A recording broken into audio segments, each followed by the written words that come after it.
If you hear the ring, it's already too late. From that moment on, you are no longer at the top of the food chain. You have become the prey of something that does not sleep, does not tire, and will never, ever watching you. Item number SCP-513. Object Class Euclid. Special Containment Procedures. SCP-513 is to be suspended within a 1 cubic meter block of transparent nutrient gelatin. This gelatin must be contained within a soundproofed, climate-controlled room. All personnel entering SCP-513's containment area are required to wear high-grade earplugs and sound-dampening earmuffs capable of reducing noise by at least 100 decibels.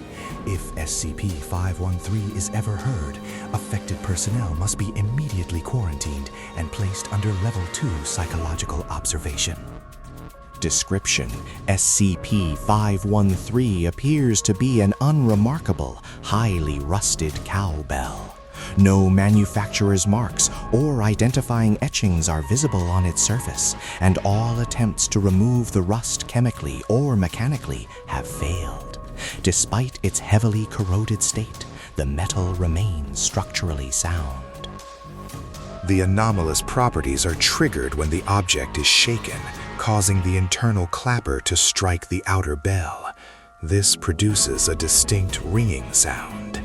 It carries a severe, mind-altering mimetic effect. Any sentient being that hears the ring is immediately designated as an affected subject.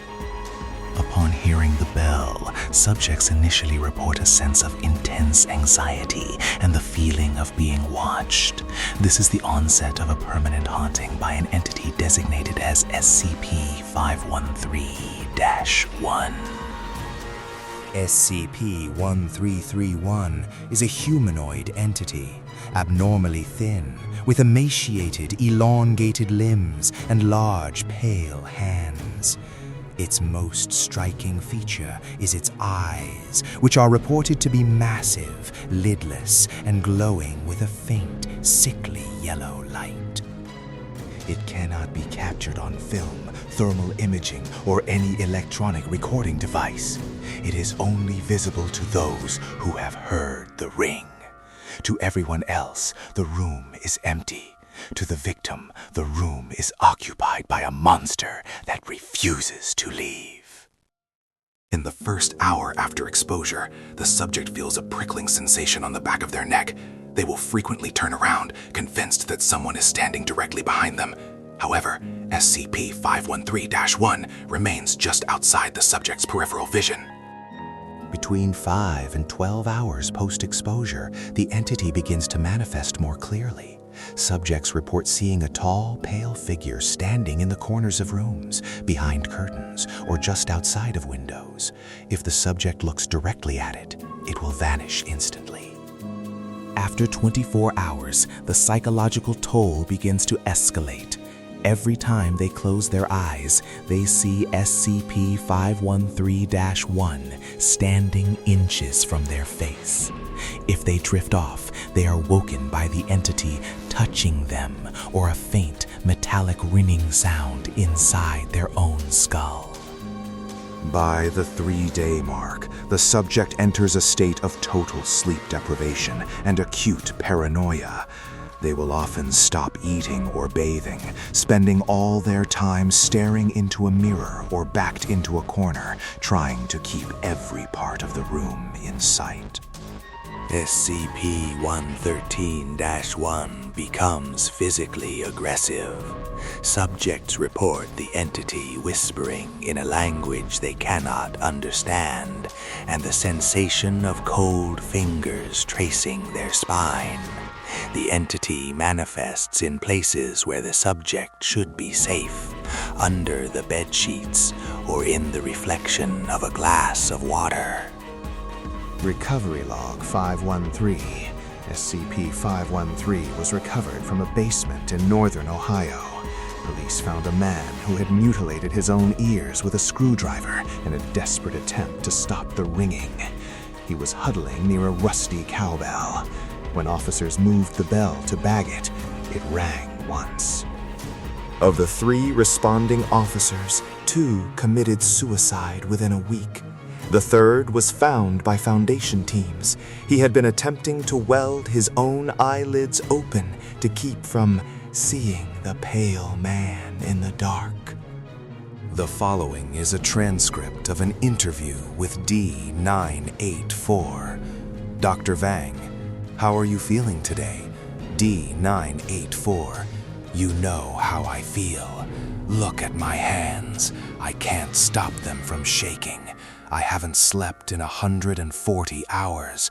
Every time I blink, he's there. D984. He's sitting on your shoulders, Doctor. He's got those long gray fingers wrapped around your throat. He's looking at me. Why won't he look at you? Dr. Vang, because I didn't hear the bell. Has the entity made any noise? D984, he doesn't need to. I hear the bell anyway. It's in my blood. Every time my heart beats, I hear that metal clanging. Clang, clang, clang. He's tapping on my teeth. He's reaching inside my mouth and tapping on my teeth. Get him out. D984 was found dead 2 hours later.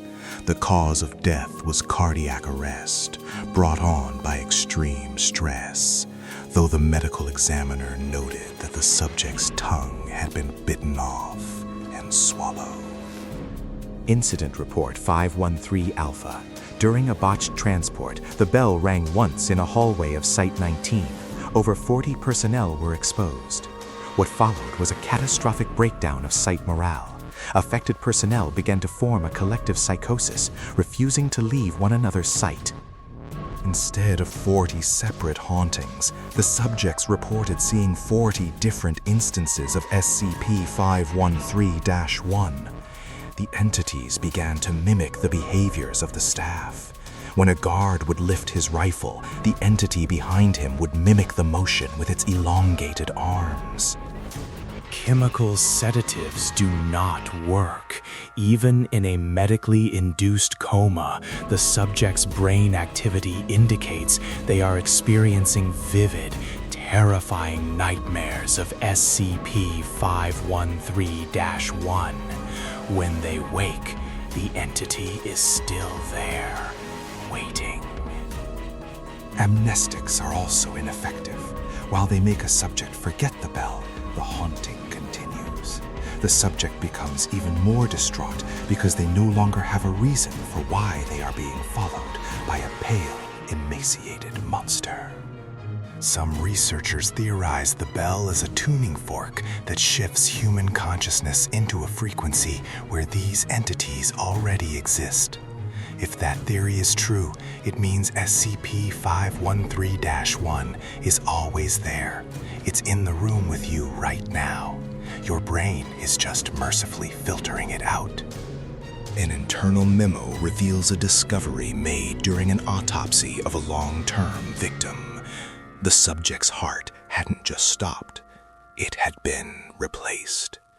In the center of the chest sat a small, fleshy growth in the shape of a bell. When the examiner touched it, the entire room heard a metallic chime.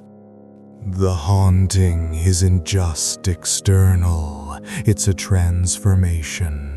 The sound starts the process of turning you into the very thing that's haunting you.